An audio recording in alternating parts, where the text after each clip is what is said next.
Ladies and gentlemen, give it up for Patrick Buckoff. Patrick Buckoff. Patrick, Hey, how you doing? so well dressed every time you come out here, guy. Every Thank you, both time. of you. Man, we try to do what we can do and we can do it. So, tell me, before we get into the subleasing, give me a little bit about your background, Patrick. No, I'm happy to do that. So, as I describe myself, I'm a commercial real estate broker who's really a business owner. Okay.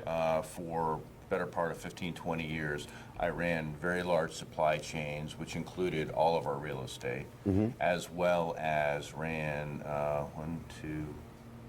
two different manufacturing distribution companies. Okay. So one was about 12 million, one was about 60 million. Okay. Okay. So when you talk about having to P&L, what do you do with 600 employees, all the issues that go along with that, office space throughout the country, industrial space throughout the country. I've kind of been there and done that. So that was my background, and then I just transitioned that into, full-time real estate brokerage for the last, 10 plus years. Got you. Now, you're with Caldwell Banker? Caldwell Banker Commercial Advisors. Okay, all right. So he's an advisor, so he's about to give us some advice. So give us some advice on subleasing. What is that all about? Well, right now, and if you pick up Houston Business Journal or, gosh, you look anywhere around Houston, you're going to see large tracts of office properties that look to be vacant. And they are. Physically, they are vacant.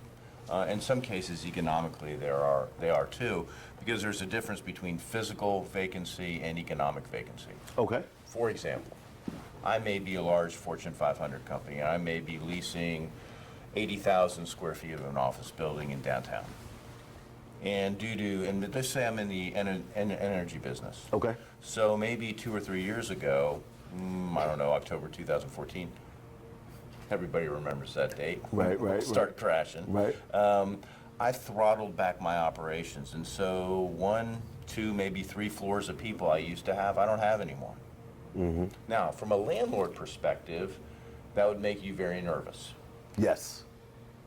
But a lot of those companies are extremely well financed.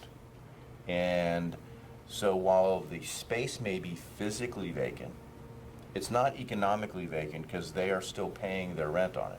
Got you. Right. Got you. So, and in some cases they may have renegotiated some things with the landlord. Right. But not in all cases. So there's a difference between physical and economic vacancy. Now, that being said, there's still a lot of vacant office property out there. And so why is that? We just overbuilt. We have more in certain areas of the city, we have more office property than we have people to put into it. So would that be like a supply and demand type of thing? So Exactly. Is rent cheaper in those areas? It can be. Here's the yin and the yang. 'Cause Okay. Houston's a big city, right? Yes. And knowing one area is cold, but there's other areas that are hot, and there are no space, so you can't extrapolate to the entire city. There's Right. certain pockets, CBD, energy corridor, a lot of vacancies. You go in areas in Midtown, not very much vacancy. Right. You go some areas around the Galleria, some buildings have vacancy. The ones you walk in the lobby, take a breath in, smells like wet dog. Right. Yeah. There's a reason why those, are running at, 80% occupancy. And you walk in other ones and they're at 94%, which is about as full as you can get a building. Gotcha. But now that being said, so there is some opportunity out there, depending on the size of user, to sublease space. So what's a sublease? A sublease is when the landlord agrees to let the tenant sublease out part of their space. It doesn't absolve the current tenant generally. It doesn't absolve them from their obligations. It does not absolve them from the taking care of the space. And it doesn't give, in general, the ability of the sublease tenant to deal directly with the landlord. The tenant's still on the hook. Right. However, if you're having trouble paying for your space, something is better than nothing. So oftentimes in the sublease, you're able to get that space at a discount to the market. Okay. Make sense? Yes. So that all sounds great. What are some things you got to be careful of? Well, in general, space will be as is, right? They're not going to make changes to the space for you, no matter how wonderful you may be. Right, and I am wonderful. But I'm curious to find out, so when you say that, can you make changes to the space? Subject to landlord approval, yes. Okay, okay. Well, first of all, subject to the tenant's approval, and then subject to the landlord's approval. Landlords will always be in control of what can be done in their space. Right, so you have to go up the chain of command. You have Correct. to go from the tenant and then the landlord. Yeah, and there's usually a pretty well-defined process. It's usually not onerous, as long as you're not doing something completely unique to the space, right? If you're using it and it, 5 other companies could do the same thing, Right. it's pretty easy to say Cool. yes to. Cool, okay, okay. So that's one of the things. What are some of the others? The thing you have to remember is at the end of the day, if the tenant, let's just say you're a sublease tenant, you come in and you're like, wow, I get a smoking hot deal on this space for like 2 years. A couple things you got to realize. The day of reckoning always comes. Right? At the end of the day, that 2-year term will end, and it's kind of like an adjustable rate in a loan.